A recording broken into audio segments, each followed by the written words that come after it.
새는 날개가 아무리 무거워도 그 날개를 떼어버리지 않습니다. 그 날개 때문에 나를 수가 있습니다. 기차는 화통이 아무리 무거워도 그것을 끝까지 달고 달립니다. 그 화통이 없으면 단 1m도 움직일 수가 없습니다. 비행기는 날개가 아무리 커도 줄이지 않습니다. 왜냐하면 그 날개로 인해서 높이 나를 수가 있습니다. 어떤 사람이 시계추가 너무 크다고 느껴져서 그 시계추를 띄워버렸더니 그 시간부터 시계가 멈추더랍니다. 우리가 인생을 살아가는 데에도 여러 가지 시련도 있고 고난도 있고 실패도 있고 무거운 짐도 있고 장애물도 있는 거예요. 365일 좋은 날만 있는 거 아닙니다. 이럴 때 사람들은 좌로 무로 치우치기가 쉽습니다. 그러나 십자가가 아무리 무거워도 그것을 끝까지 잘 지고 간 자만이 부활의 영광을 알게 되는 겁니다. 십자가를 지지 않은 자는 부활을 모릅니다. 고난 속에 있는 우리 민족도 이 부활의 주님을 바라보면서 오늘의 고난과 역경을 딛고 일어서서 이 어려움이 잘 해결될 수 있도록 우리 모두가 함께 기도할 수 있기를 축복합니다. 어떤 어머니가 자녀 교육을 위해서 랍비를 찾아갔습니다. 이 랍비가 이 어머니와 자녀들을 데리고 정원으로 가더니 세 그루의 나무를 보여주면서 뽑으라고 하더랍니다. 한 나무를 뽑는데 쉽게 뽑아졌어요. 심은 지가 6개월밖에 안 됐습니다. 두 번째 나무를 또 뽑으라고 했는데 땀을 흘리며 흔들다 보니까 뽑혀졌어요. 1년쯤 심은 나무입니다. 칭찬을 하면서 세 번째 나무를 뽑으라고 했습니다. 아무리 흔들고 땀을 흘려도 뽑히지가 않습니다. 이 나무는 3년, 5년이 넘어서 이미 뿌리가 깊이 내려 있었기 때문입니다.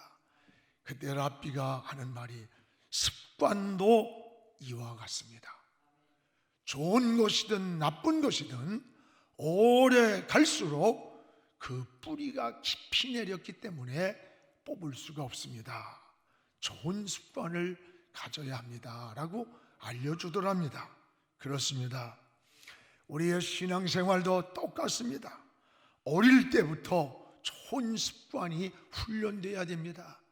그래서 디모데후서 3장 15절에 보면 하나님 여기에 어려서부터 성경을 알았나니, 누가? 디모데를 바울이 칭찬하면서 어려서부터 그는 성경을 알았다는 거예요. 그러면서 디모데를 세 가지를 칭찬합니다. 하나는 디모데 속에 청결한 양심을 본다. 두 번째는 선한 양심이 있다. 그리고 세 번째, 거짓 없는 믿음을 소유한 자라고 칭찬을 합니다. 그런데 이 세 가지 좋은 것이 우연히 생긴 것이 아니라 그 외할머니 로이스와 그 어머니 유니게 속에 있더니 내 속에도 있는 것을 내가 보았다는 겁니다. 그렇습니다. 믿음의 좋은 DNA, 어려서부터 훈련된 신앙의 좋은 습관이 좋은 인격을 만들었다는 겁니다. 여러분, 좋은 습관은 어릴 때부터 잘 가져야 돼요. 중요한 겁니다. 성경에 다니엘도 그렇지 않습니까? 여러분, 이방에서 포로로 잡혀온 자가 그 나라의 재상이 되고 총리가 되는 이 엄청난 역사를 이룬 이 다니엘의 생을 보세요. 다니엘서 6장 10절에 보면 다니엘의 조서가 왕의 도장이 찍힌 걸 알고도 저 바벨론의 포로로 끌려가서도 하루에 3번씩 예루살렘 쪽을 향해 창을 열어놓고 하나님께 기도를 드리는 거예요. 그러면서 전에 하던 대로 여러분, 이 환경이 어떤 환경입니까? 어느 날 천하를 호령하는 느부갓네살왕이 다른 신에게 전하는 자에게는 누구든지 사자굴 속에 집어넣겠다고 어린 왕의 도장을 찍었어요. 그것을 알면서도 전에 하던 대로 하루에 3번씩 창을 열어놓고 예루살렘을 향해 기도를 중단하지 않았다는 거예요. 이 전에 하던 대로라는 말은 습관이에요. 어려서부터 여러분 하나님 앞에 유대민족으로 기도했던 습관, 하나님을 섬기던 습관을, 그게 포로로 와서 있을지라도, 죽음이 눈앞에 왔을지라도 창을 열어놓고 그곳을 향해 기도했다는 겁니다. 몸에 배어있는 습관은 어디에서나 같은 행동이 나오는 겁니다. 자녀들에게도 어려서부터 성경을 읽고 기도하는 훈련을 해야 돼요. 남을 사랑할 줄 알고 이웃을 돌보고 섬길 줄 아는 것이 훈련되어야 됩니다. 여러분이 많은 지식을 가지고 높은 자를 가지고 많은 소유가 있다는 게 중요한 게 아니에요. 얼마만큼 그걸 가지고 이웃을 위해서 나눌 수 있느냐가 더 중요한 겁니다. 그리고 선신하는 것도 훈련해야 됩니다. 좋은 인격자가 되는 거예요. 지금 이 코로나 바이러스로 인해서 나라가 어렵습니다. 경제가 너무 어렵습니다. 온갖 불안으로 덮여 있습니다. 우리는 빨리 이 민족의 이 어려움의 안개가, 어둠의 용이 고치기를 기도해야 됩니다. 그리고 여러분, 지금 확진자들 생각해 보세요. 우리 가정의 식구라고 생각하면 그 고통이 얼마나 힘들겠는가. 또 이들을 위해 사투를 겪으면서 그 현장에 뛰어들어서 치료하는 우리 의료진들, 우리 또 수고하는 공무원들, 여러분 모두를 위해서 여러분 함께 기도해 주시기를 바랍니다. 나는 한국교회를 위해서 더 기도해야 돼요. 또 한국교회가 지금 무서운 영적인 바이러스에 걸려 있다고 생각돼요. 거룩한 습관이 무너져 가는 것입니다. 우리는 지난날 예배를 빠지면 죽는 줄 알았던 그 신앙생활이 여러분 시간이 지나가면서 덤덤해지는 거예요. 기도하지 아니하면 견딜 수 없었던 그런 마음이 자신도 모르는 사이에 무너지고 있어요. 영적인 잠으로 빠져들고 있는 것을 느끼게 됩니다. 우리는 거룩한 습관이 무너지는 거예요. 우리는 지금 종려주일 고난주간을 지나갑니다. 주님은 감람산에서 기도를 했어요. 감람산에서 기도한 게 3가지. 주님이 어떻게 기도했나? 또 하나는 무엇을 기도했나? 그리고 하나님은 어떻게 기도에 응답하셨나? 이 3가지를 우리에게 보여줍니다. 하나는 예수님은 습관을 따라 기도하셨다 그랬어요. 이 습관이란 우리의 몸에 배어있는 체질의 변화를 말하는 겁니다. 좋은 습관은 반복에서 나오는 거예요. 군인이 훈련하는 것은 반복인 겁니다. 반복은 좋은 습관을 만듭니다. 좋은 습관은 좋은 인격을 만들고 좋은 인격은 좋은 체질로 변하는 거예요. 성공한 사람들, 존경받는 사람들의 공통점이 뭔지 압니까? 습관이 얼마나 중요한가를 강조하는 거예요. 대부분의 행동은 내게 이미 길들여진 그 습관에서 나온다는 걸 알아야 돼. 나도 모르게 나오는 행동이 습관에서 나오는 거예요. 좋은 것이든 나쁜 것이든. 여러분 잘 아는 빌 게이츠의 아주 그는 반듯하고 예의 바른 습관이 어느 날 마이크로소프트사를 찾아갔을 때 그 IBM 이사가 보니까 너무 젊은이가 반듯한 거야. 그래서 그 마음을 움직였어요. 이를 통해서 그는 성공의 기회를 잡은 거예요. 그래서 세계 최대의 부자가 되었다는 거 아닙니까? 여러분, 누구에게나 친근하게 다가가서 편하게 대해주는 오프라 윈프리, 그의 습관은 여러분 그녀를 토크쇼의 여왕을 만들었어요. 이번에도 1,000만 불에 우리 돈으로 한 120억 이상의 이 돈을 코로나에 어려움 당하는 이들에게 성금으로 내놨어요. 멋있습니다. 멋있는 거예요. 여러분, 워런 버핏 하면 되면 투자의 규제, 그와 한 번 식사하는데 수천만 원에서 1억이 넘는 거예요. 왜? 그의 지혜를, 그의 좋은 한마디를 듣기 위해서. 그는 보통 사람들보다 5배나 더 많은 책을 읽는 좋은 습관이 그에게 있다는 거예요. 예수님은 오늘 습관을 따라 제자들을 데리고 감람산으로 기도하러 갔다는 거예요. 마가복음 1장 35절에도 새벽 미명이면 일어나서 예수님은 한적한 곳에 가서 하나님 앞에 기도를 했던 거예요. 오늘 습관이 중요합니다. 기도하는 습관, 예배드리는 습관, 여러분 헌신하는 습관이 몸에 배어 있을 때 좋은 믿음이 일어나는 거예요. 지금 한국교회의 위기는 코로나 바이러스보다 더 무서운 위기가 온 줄 아닙니까? 영적 바이러스가 걸려 있다고 깨달아야 돼요. 저 거룩한 습관이 걷잡을 수 없이 무너져가고 있는 겁니다. 무너지는 거룩한 습관을 우리가 회복해야 되는 거예요. 오늘 여러분, 오늘 말씀도 주님이 감람산에 올라가서 밤새도록 기도하고 내려와 보니까 함께 기도하러 올라갔던 제자들이 잠이 들어 있었어요.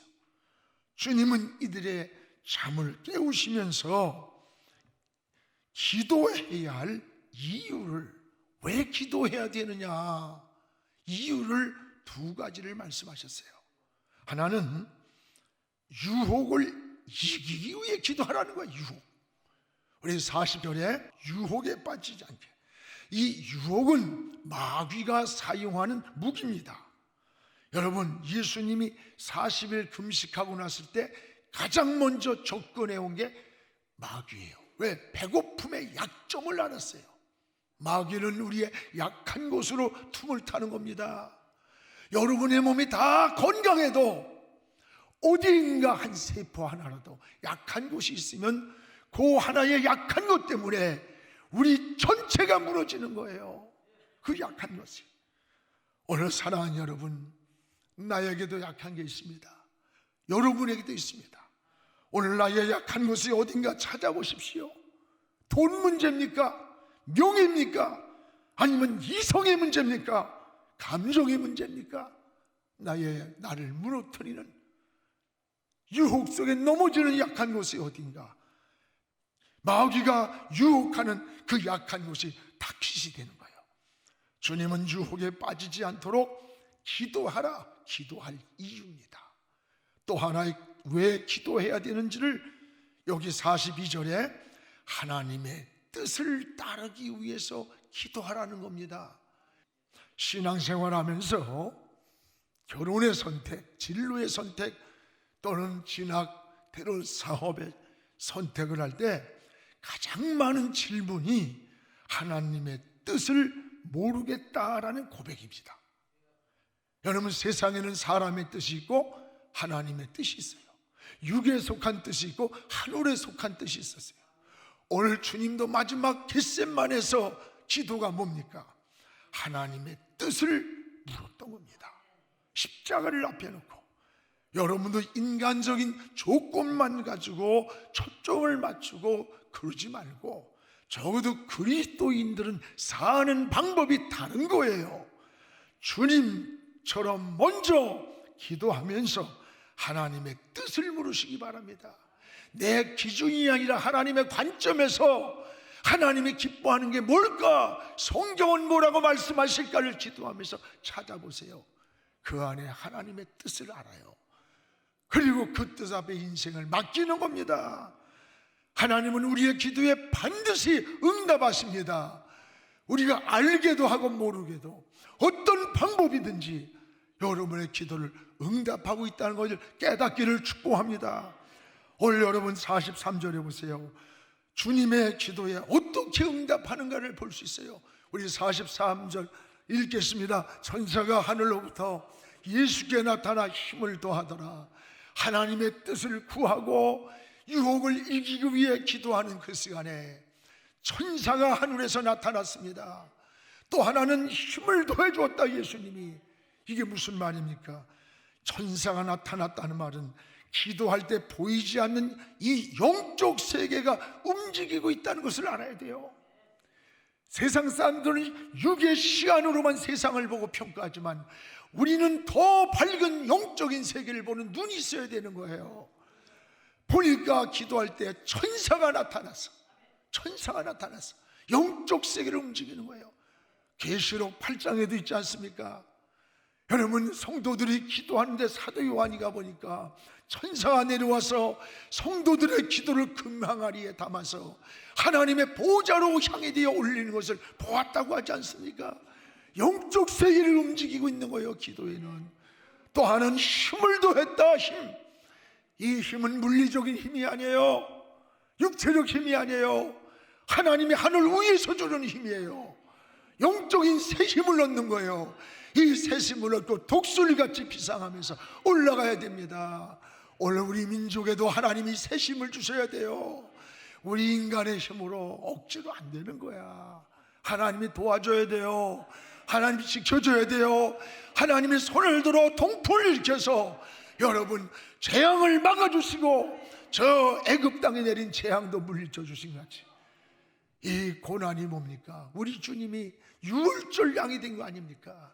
양의 피가 문설주에 발라있을 때에 여러분 죽음의 사자가 지나가다가 그 유월절에 발라진 문설주의 피를 보고 유월 배서 오반 겁니까? 넘어간 겁니다.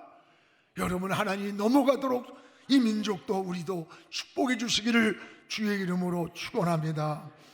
여러분 고난 주간을 보내면서 우린 무너진 거룩한 기도의 습관을 여러분 다시 한번 회복할 수 있기를 주의 이름으로 축원합니다.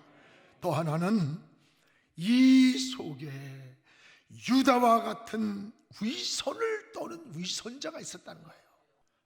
예수님을 배반하고 그리고 사랑을 고백하는 위선을 떠는 거예요. 위선. TV 프로그램을 보니까 전에 이 연예인들이 직접 사기를 그렇게 많이 당한대요. 참 똑똑한 것 같은데. 그리고 이용을 당하는 일들이 많다는 그 고백을 하면서 뭐라고 하는 거니? 한결같이 믿었던 사람, 나와 친했던 사람, 내 곁에 가까이 있었던 친구, 이들에게 상의를 당하고 이들에게 배신을 당하고 그래서 그 소유보다 그 배신의 아픔의 상처가 너무 많았다 라고 하는 그런 게 있었어요. 그렇습니다. 여러분 저기 멀리 있는 거 아니에요. 여러분 저기 멀리 있는 거 아닙니다. 유다가 누구예요? 3년 동안 예수님 사랑한다고 고백하며 따랐던 곁에 있던 제자야. 돈귀를 맡았던 가장 어느 조직 공동체든 돈 맡은 자들은 신뢰받는 자 아니에요? 그런 자예요. 마귀가 마음을 지배해버리니까 위선을 떨면서 예수님을 팔아버린 거예요. 여러분 사람 믿지 마세요. 성경에 어디 사람 믿으라는 데 있어요? 어디에 있으면 얘기해봐요. 사람은 사랑의 존재지 믿음의 존재가 아닙니다.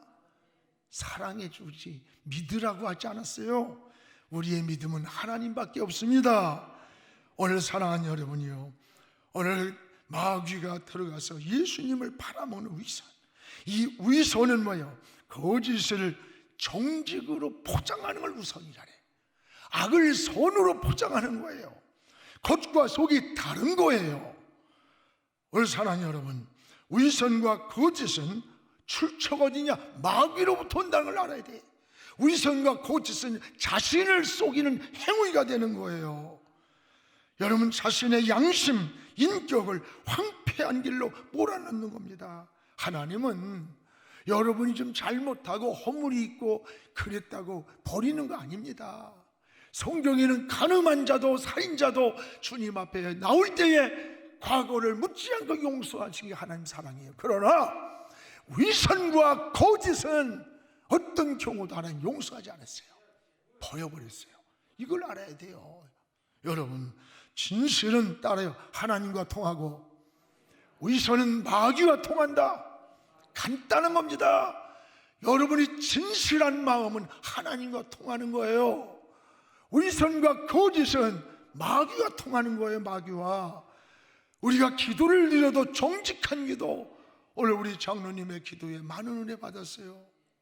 예배를 드려도 진실한 예배, 여러분 헌금을 드려도 정직한 헌금, 봉사를 해도 진실하게 해야 돼요. 철학자 칸트의 아버지 이야기를 여러분 잘 알잖아요.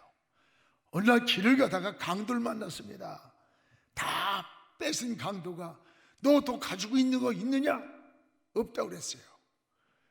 그리고 얼마쯤 가다가 보니까 주머니 한쪽에 금부치가 하나 있는 거야. 그래서 강도를 향해 막 달려가서 그걸 보여주면서 하나도 없는 줄 알았더니 주머니에 이게 있었다고. 강도가 충격을 받은 거예요. 아니, 감동을 받고 이렇게 훌륭한 분을 우리가 건들면 안 된다. 그래야죠 빼앗았던 것을 다 도로 돌려줬다고 하는, 여러분 그 기사의 이야기를 잘 알잖아요. 누구나 진실은 원해요. 그러나 진실하게 살기는 쉬운 게 아닙니다. 위선은 포장이에요. 포장. 인생을 포장하지 마세요. 있는 대로 사세요. 그게 편한 거야. 거짓말하면 또 거짓말을 해야 되기 때문에 그걸 기억하느라고 스트레스 받는 거야. 포장이 화려할수록 내용이 빈약한 거예요. 요즘 과자 봉지 보세요. 내용이 비해서 너무 껍데기만 크다는 거 아닙니까? 오늘 우리는 이 사순절을 보내면서 특별히 이번 주간이 종려주일, 주님이 십자가를 지러 가신 이 고난 주간에 유다 같은 위선이 내게 왜 없겠어요? 주님, 이런 것들 다 벗어버리게 하시고 좀 하나님 앞에 진실하고 싶습니다. 정직하고 싶습니다. 주님 앞에 이런 마음으로 무릎 꿇고 저 십자가에서 흘리신 생피가 우리의 영혼을 씻어주시고 마음을 씻어주시고 우리 삶을 정결하게 씻어서 신부와 같이 단장돼서 주님 앞에 서기를 원합니다. 이런 기도를 저와 여러분이 함께 드릴 수 있기를 축복합니다. 또 하나는 베드로 같은 혈기도 버려야 된다는 걸 알아야 돼요.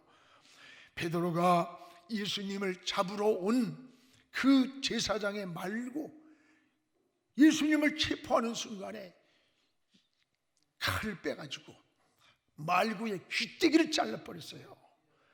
여러분, 그러면요, 근데 예수님은 베드로를 책망하는 거야. 야, 검 도로 꽂아. 너 검을 가지면 그 검으로 망하는 거야. 주님을 따르는 일이 검으로 따르는 게 아니야. 네 한순간의 기분, 감정, 혈기로 주님 따를 수 없다는 거예요. 여러분, 혈기를 내고 오히려 성경에 손해본 자가 얼마나 많아요. 유다를 보세요. 저 가인을 보세요. 제사를 실패하고 막 성기를 내면서 비교할 이유도 없는 저 동생과 비교하면서 애매한 동생을 갖다 죽였어요. 여러분, 인류 최초의 살인자의 누명을 썼고 이 일로 인해서 가인은 일생을 살아가면서 누군가가 나를 죽일 것만 같다는 이 불안에 시달려야 했습니다. 누가 죽입니까? 내가 살인을 저지르고 나니까 모두가 적으로 보이는 거예요. 오늘 여러분이 마음이 어두워지고 검은 안경을 쓰면 세상이 다 어둡게 보이는 거야. 내가 병들면 다 세상이 병든 거로 보이는 거예요. 분노는 순간이지만 그 결과는 평생 갈 수 있다는 것을 잊지 않기를 바랍니다. 모세도 그랬잖아요. 반석을 한 번만 치라고 했는데 2번 내리쳤어요. 왜 그랬을까? 난 모세가 이해가 돼요. 이 애굽에서 나올 기적을 체험한 백성들이 광야를 가다가 좀 어려우면 인내하고 과거에 하나님이 우리를 이렇게 인도하셨다고 감사하고 믿음으로 엎드려 하나님을 바라봐야 되는데 르비딤에서 물이 없다고 또 원망하는 거야. 그때 하나님이 모세야, 저 반석을 한번 쳐, 내가 물 뽑아줄게. 우리 송지순례 가서 그거 가봤잖아요 다. 그때 모세가 한 번 쳐야 되는데 막 두 번을 그냥 내리쳐버렸어요. 그때 어떻게 됐어요? 모세는 그 혈기로 인해서 여러분 사명이 멈춥니다. 저 가나안의 축복을 누리지 못하고 그는 광야에서 가나안을 바라만 보고 눈을 감은 거예요. 오늘 우리도 때로는 주의 일을 하면서 교활함으로 위선으로 혈기로 그래서 분쟁을 일으키고 은혜를 꺼트릴 때가 얼마나 많아요. 그러나 이것은 하나님의 방법이 아니라는 것을 깨달으십시오. 오늘 51절에 주님은 이렇게 말씀합니다. 이것까지 참으라. 따라봐요. 이것까지 참으라. 이것까지 참으라는 거예요. 이것까지. 여러분 오늘 유다를 책망하지 않고 검을 빼든 베드로를 책망하면서 이것까지 참아라. 오늘 나는 이 말씀을 묵상하면서 이것까지 참아야 할 게 나에겐 뭘까? 굉장히 많아요. 혈기도 있고 미움도 있고 분노도 있고 악습관도 빠져드는 것이 있을 거예요. 여러 가지 있습니다. 한마디로 말하면 절제네. 절제는 마치 자동차의 브레이크 장치와 같은 거예요. 브레이크 장치가 없는 자동차가 얼마나 위험합니까? 오늘 절제는 자기 감정을 통제하는 능력이에요. 절제는 성령의 열림입니다. 사랑하는 우리 성도 여러분, 이번 주는 고난주간입니다. 매일 모여서 하나님께 기도하며 찬양하며 예배의 영광을 경험하며 하나님을 섬겨야 하는 교회들이 성전문이 닫혀 있어요. 이스라엘 백성들이 바벨론의 포로가 되었을 때 예배 드릴 것이 없는 거예요. 그래서 바벨론 강변에 나와서 저 시온을 바라보면서 막 울었던 거예요. 울었던 거야. 나는 많은 목사님들이 울면서 해요. 아무것도 없는 텅 빈 예배당에서 벽을 바라보고 통곡을 하면서 우는 시간들이 내게 얼마나 많은지 몰라요. 그렇습니다. 오늘 사랑하는 여러분, 어서 속히 코로나가 멈추고 그리고 무너진 거룩한 기도와 예배의 습관이 다시 한번 회복되기를 주의 이름으로 축원합니다. 기도하겠습니다. 거룩하신 우리 아버지요, 하나님의 은혜를 감사합니다. 하나님 오늘도 예배 드릴 수 있음도 감사하고 하나님 생명 주심도 감사하고 이 고난주간을 기도하며 가기를 원합니다. 나라가 너무 어렵고 절망과 좌절과 경제적 어려움, 모든 고통과 절망이 있습니다. 다시 한번 일어설 힘을 주옵소서. 속히 치료가 되어서 이 땅을 회복시켜 주시고 코로나가 멈추고 희망찬 우리 민족, 분열과 갈등으로 얼룩진 민족을 치료하여 주옵소서. 정치로 이용되지 않게 하시고 하나님 앞에 바로 서서 우리 민족의 미래가 아버지 꿈이 넘치는 이 민족으로 회복시켜 줄 날이 오게 하여 주시옵소서. 예수님의 이름으로 기도합니다. 아멘.